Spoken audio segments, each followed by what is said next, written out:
Hello, welcome back to the show. Hey man, it's been a while tangu nirudi hapa but itabidi umeni excuse a bit. Excusez-moi. Yeah, I've been researching and trying to get up on the topics at hand. But for now, I've returned with another billionaire hating. What's it called? Not really propaganda pushing, but reality pushing message. Kwa chanua, so that you stay up to speed on what's going on. But for today, we're going to do a bit of what's it called, history learning. Let's going back in time and seeing how things have become how things are. According to the Federal Reserve, the top 10% now hold nearly 3/4 of the nation's wealth, with billionaire net worth having doubled in just the last 4 years. And with the average member of Congress now worth over $8 million, decades of systemic neglect have left 60% of the workforce unable to afford even the basic cost of living. Raising the question, when did exploiting the working class become the nation's business model? While the pursuit of independence has often been driven by resistance to elite rule, the foundation of society has consistently carried an ideology that placed power back into the hands of a select few. One of the earliest examples dates back to Jamestown, where Captain John Smith, a key leader who helped establish the first permanent English settlement, famously declared, "He who shall not work shall not eat." And while this is often assumed to be directed at the poor or unmotivated, it was actually aimed at wealthy gentlemen who arrived expecting the New World to be a land of leisure, believing prosperity would spring forth from rivers overflowing with gold, and that work itself was beneath them. But unlike the So yeah, you get to see how certain rules and certain measures were taken since time immemorial to keep certain individuals from doing their dues, if I may say, simply because they deem themselves royalty or something like that. And through that mindset, certain people have been able to, how do I put it, convince the world that they are above work or above being equal to anyone else in particular. And this may apply to, oligarchs and monarchs and all the other arcs, but everything has an origin story, so let's take a peep at that. Smith observed, "If a man work but 3 days in 7, he may get more than he can spend, unless he will be excessive." However, that vision never materialized, as a supposed accidental gunpowder explosion forced an injured Smith to return to England, where British authorities imposed the statute of artificers across the colonies, requiring all Englishmen, except the wealthy elite, to labor from sunrise to sunset, reframing work as a service to God, where prosperity signified divine favor and idleness was branded the devil's workshop. And as poverty soon spread, the colonies also adopted Europe's poor laws, where relief often meant the loss of property, voting rights, freedom of movement, or being forced to wear a large P to publicly mark one's poverty. Punishments for discouraging dependency ranged from prison and whipping to branding, stoning, or even death, embedding a deeply ingrained cultural belief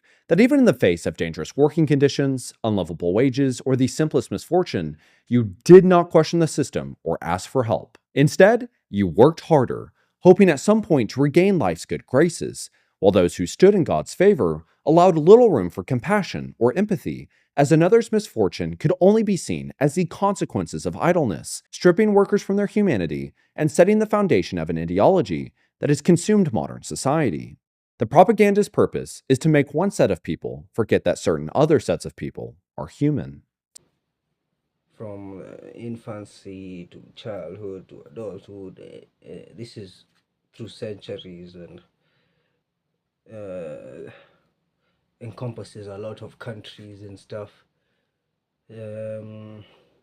So you can see. Despite the nation's public education system often being credited to Horace Mann, otherwise known as the father of American education, the model that ultimately shaped both the United States and Canada, was drawn directly from man's travels to Prussia, or modern day Germany. After Prussia's defeat to Napoleon in 1806, the loss was blamed not on military strategy, but on soldiers having too much free will. To correct this, philosopher Johann Fichte, known as the father of German nationalism, declared education should aim at destroying free will, so that after pupils have left school, they shall be incapable throughout the rest of their lives of thinking or acting otherwise than their schoolmasters would have wished. He argued that once perfected, any government that controlled education for more than one generation would be able to rule its subjects securely without armies or policemen. But Had said in most of my earlier videos, initially the education was used as a tool of, how do I say, suppression in Germany.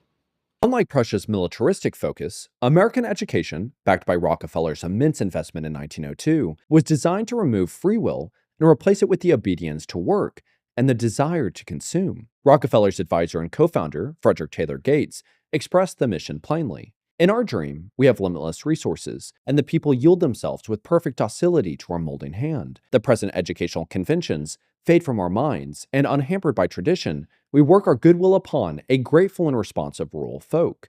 We shall not try to make these people, or any of their children, into philosophers, or men of learning, or men of science. We are not to raise up from among them authors, orators, poets, or men of letters. We shall not search for embryo great artists, painters, musicians, nor will we cherish even the humbler ambition to raise up from among them lawyers, doctors, preachers, politicians, statesmen, of whom we now have ample supply. For the task we set before ourselves is a very simple as well as a very beautiful one, to train these people as we find them for a perfectly ideal life, just where they are. And Meanwhile, you have America and its billionaire ruling class from the Rockefellers and back then, who decided that their education system would be used as a basis or as a platform to train people to be, what's it called, conveyor belt workers, or rather the school itself was a factory, and what the products they were producing was workers. Simply, not for you to think for yourself, not for you to do anything else. Just go to the billionaire's place of work, work there, make your little money, make them a lot of money, and go back home, shut up, and come back the next day. Even it was there was a time the weekends weren't even invented yet. The weekends are actually an invention, by the way. Praise God. in doing so, education established a personal identity that stripped life of any meaning beyond work, where genuine living was rationed out through the illusions of reward, measured in weekends, the next paycheck, or the empty promises of a 10-cent promotion. Universal literacy was supposed to educate the common man to control his environment. Once he could read and write, he would have a mind fit to rule, so ran the democratic doctrine. But instead of a mind, universal literacy has given him a rubber stamp inked with advertising slogans, editorials, scientific data, tabloid trivialities, and historical platitudes, but innocent of original thought. Because education is a powerful auxiliary of propaganda. In fact, the education of the American public has been a large scale propaganda project. By the time the Industrial Revolution shifted the economy from agriculture to wage based occupations, work had transformed from self sufficiency, rooted in community, to complete dependency on employers for continuous wages, where the industrialist mentality was summed up by Jay Gould, who boasted, "I can hire one half of the working class to kill the other half," with work. Yeah, it wasn't enough that they actually dumbed down the education in reality. They had to make it such that you were totally dependent on the systems that they put in place. Like, it's years in the future and we're still living in the same bullshit. Just want global type shit. Because, you have people that are losing jobs to machines that are not alive simply because they depended upon the companies that were making them train their replacements that will never die.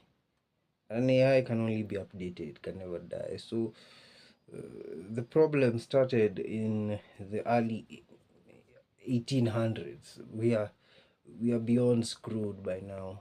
Pardon my French. Are so divided, most attempts to close the widening income gap and improve brutal working conditions largely failed, as most of the violence came not from the top, but from workers struggling to agree on what they were even fighting for, leaving the working class to once again fall back onto the cultural conditioning to just work harder, resulting in an average 6-day work week, with many industries routinely exceeding 100 hours a week, only for workers to return home to overcrowded, rat infested slums. However, Henry Ford recognized that a workforce unable to afford the very products it built, or the time to enjoy them, posed a direct threat to both business and economic growth.